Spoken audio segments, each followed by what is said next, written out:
Imagine a world where the deer you see grazing in the forest could be carriers of a disease that could potentially wipe out all life on Earth. Sounds like a horror movie plot, right? Well, it's not entirely fiction. It's the chilling reality of the zombiedeer virus. Our journey begins with the unsettling question that keeps scientists awake at night.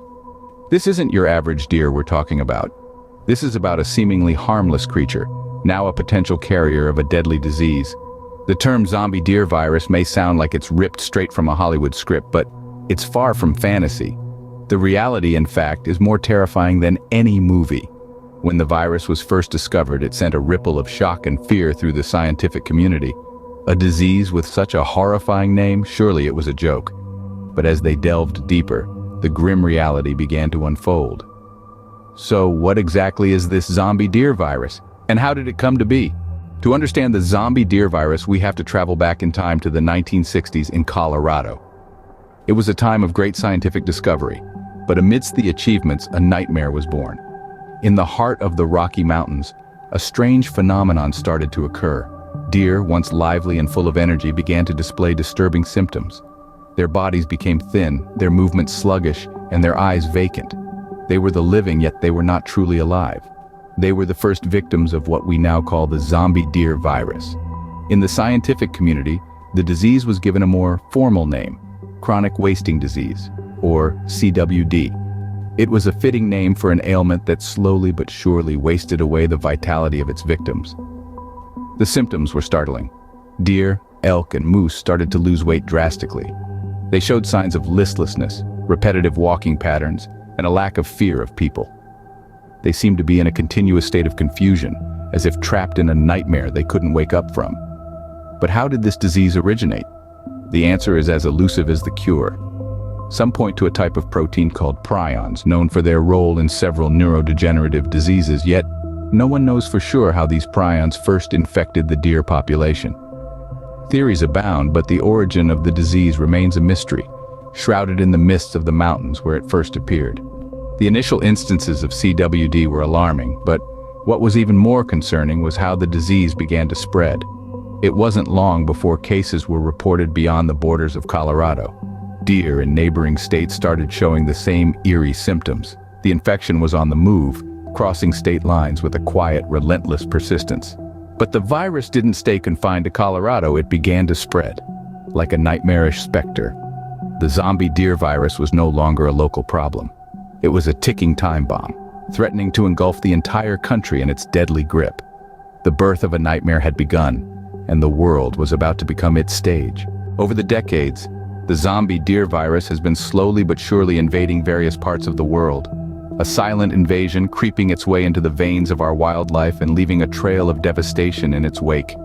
It all began in the verdant landscapes of North America.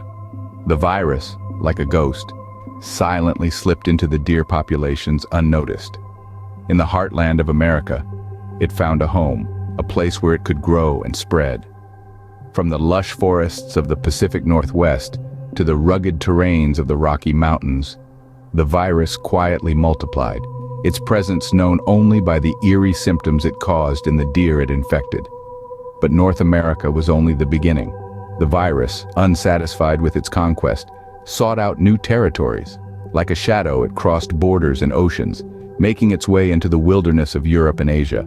The virus, disregarding geographical boundaries, found new hosts in the deer populations of these continents. Its silent invasion continued, and the world's deer populations, once symbols of grace and serenity, began to display the horrifying symptoms of this insidious disease. Today, the zombiedeer virus has established a presence in several regions around the globe. It's most prevalent in the United States, Canada, South Korea, and Norway, but its reach continues to grow.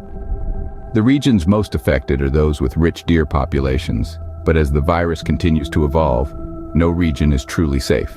With its relentless spread, the zombiedeer virus has made its intention clear. It's here to stay.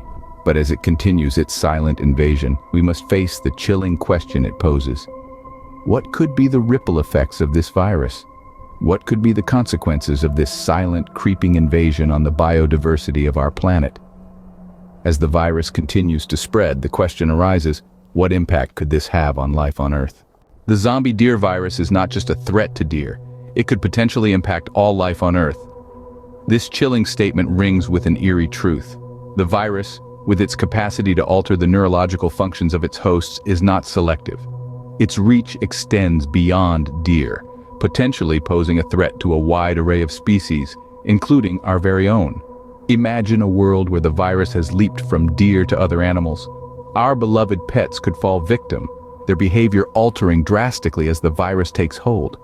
Livestock, the backbone of our agricultural system, could be decimated, leading to a collapse in food supply. The consequences are unthinkable, but the threat doesn't stop there. The virus could potentially jump species, yes, even to humans. A bite, a scratch, or even just close contact could be the bridge the virus needs to infiltrate our species. And what then? We've seen the devastation caused by global pandemics. We've borne witness to the chaos, the fear, the loss. Could we withstand another? Current research paints a grim picture. Scientists have found that the virus can indeed infect cells of other animals. This raises the specter of a new cross-species pandemic. The implications are dire. We could be facing a threat the likes of which we've never seen before. A silent invader creeping into our lives, changing us from the inside out. What's more, this virus is hard to detect. It's silent, insidious. It can lie dormant for years, showing no signs, giving no warnings. By the time we realize what's happening, it might be too late. But the question remains. Are we prepared? Are we taking this threat seriously? The potential for a global pandemic is real, but what are we doing about it? The zombiedeer virus is a formidable adversary, but we are not defenseless. In the face of this menacing threat, humanity shows its resilience. There's a silent army waging war against this unseen enemy, and their weapons are knowledge, strategy, and awareness. Firstly, research is our vanguard. Scientists across the globe are working tirelessly to unravel the secrets of this virus. Laboratories echo with the relentless pursuit of understanding, as each piece of the puzzle brings us closer to a solution. The virus might seem like an enigma for now, but every day we chip away at its mysteries, inching closer to finding a cure, or at least a way to slow its progress. Next in our arsenal is disease management. The key here is containment. Through vigorous testing and tracking, we aim to isolate the virus and halt its spread. It's like playing a high-stakes game of chess, predicting the virus's next move and countering it before it can make its play. Deer populations are monitored, infected animals are quarantined, and potential hotspots are kept under close surveillance. It's a painstaking process, but one that is vital in our fight against the virus. But perhaps our most powerful weapon is public awareness. Knowledge is power, and the more people are aware of the threat, the better equipped we are to face it. Campaigns are launched, information is disseminated, and communities are mobilized. We're not just fighting a virus, we're fighting fear and ignorance. And when we stand together, armed with the truth, we become an indomitable force. The battle against the zombiedeer virus is ongoing, but there is hope. We are not merely survivors clinging to existence. We are warriors, defenders of life, and we will not go down without a fight. We will face this threat head-on, armed with our knowledge, strategy, and awareness. The virus may have started this war, but we intend to finish it. The fight is tough, the road is long, but remember, in the heart of humanity, hope never dies. So let's recap what we've learned about this unsettling virus. It's not something out of a horror flick, but a real-life nightmare, born from the depths of nature. This zombiedeer virus silently infiltrated our world, spreading across borders, undetected and underestimated. Its potential impact is terrifying. It's not just the deer that are at risk, but all life forms on Earth. Imagine a world overrun by the infected, a world where the balance of the ecosystem is shattered and chaos reigns. But it's not all doom and gloom. Our scientists are fighting back, arming us with knowledge and tools to combat this viral invader. Research is ongoing, efforts are intensifying, and hope is not lost. The zombiedeer virus is a sobering reminder of nature's power and our responsibility to understand and respect it. Stay informed, stay vigilant, and stay safe. This is our world, and we must protect it.